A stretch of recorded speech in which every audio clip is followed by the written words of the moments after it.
வேதாரண்யம் சுற்றுவட்டார பகுதிகளில் 1 மணி நேரத்திற்கு மேலாக கொட்டிய பலத்த மழையால் சாலைகள் வீதிகளில் தண்ணீர் பெருக்கெடுத்தது. இது தொடர்பான விவரங்களை தருவதற்காக செய்தியாளர் ராஜாஜி இணைக்கிறார். ராஜாஜி, வேதாரண்யம் மற்றும் அதனுடைய சுற்றுவட்டார பகுதிகளில் எந்தெந்த பகுதிகளில் நல்ல மழை பெஞ்சிட்டு இருக்கு, விவரங்கள்?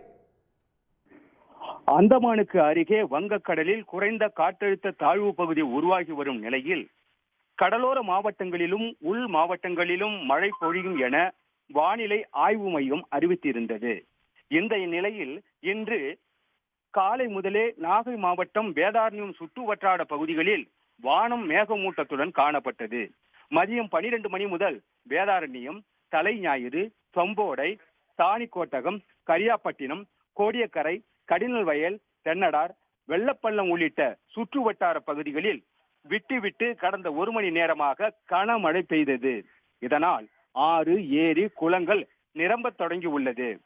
சம்பா சாகுபடி செய்துள்ள நிலங்களில் நெற்பயிர்களுக்கு போதுமான அளவு நீர் நிறைந்து உள்ளது. இதனால் விவசாயிகள் மகிழ்ச்சி அடைந்து உள்ளனர்.